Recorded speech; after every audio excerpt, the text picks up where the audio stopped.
we are one of the state assets for the state of North Carolina. We run a USAR team for the state of North Carolina, and part of that USAR team is a water rescue asset. We have 2 boat trailers that are deployable, and then we have the city assets also.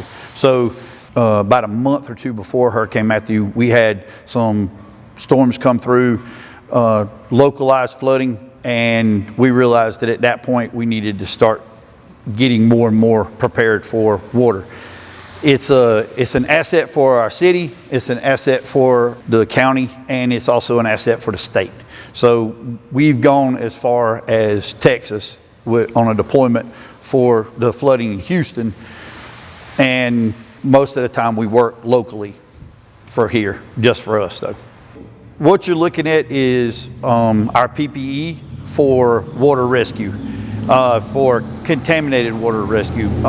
It's from starting with the top of their head, it's a safety class 3 helmet that's for rope, water. It's kind of a fix-all kind of thing.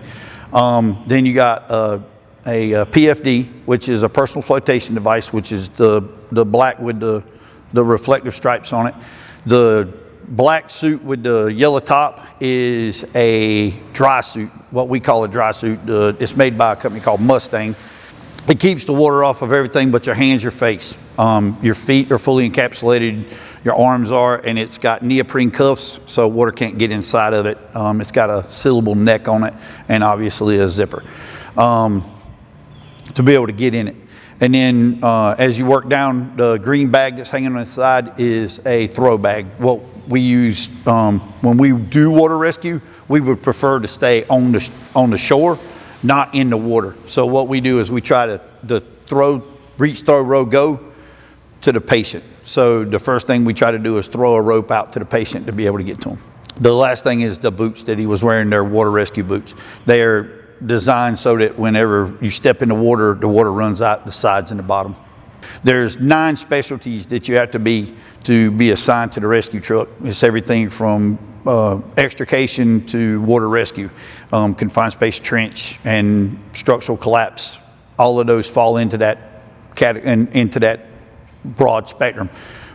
But as far as water, we set it up so that we have more people to draw from, gives us a bigger pool to draw from when we have hurricanes hit Fayetteville.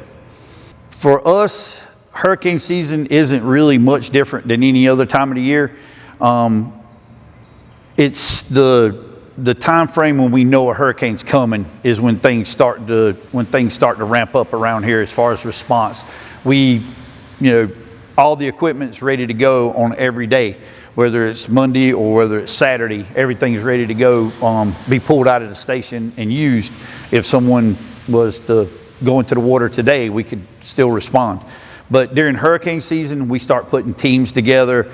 We work in conjunction. Our USAR team works in conjunction with the Fayetteville Police Department, Cumberland County EMS, and the county fire departments also, and then City of Fayetteville being the host agency. The biggest thing about preparedness for us on the response side is the turn around, don't drown. If there's water crossing the street, don't drive through it. It doesn't matter how deep it is. It takes less than a foot to move the average car. So with us, it's just using common sense. Don't drive through water. Try not to go out during the hurricane. Shelter in place, that kind of thing. With the flood zones or the hazard areas, you can go onto the City of Fayetteville's website, the fire department's website also, and you can find areas during hurricanes that will be hazardous areas. We'll put stuff out on social media like Facebook, Instagram, stuff like that, to be able to get information out to our citizens so that they know what's going on, where flooded areas are, what roads are blocked off, that kind of thing. The police department's a valuable asset for that also. Their website would be a great place to go also.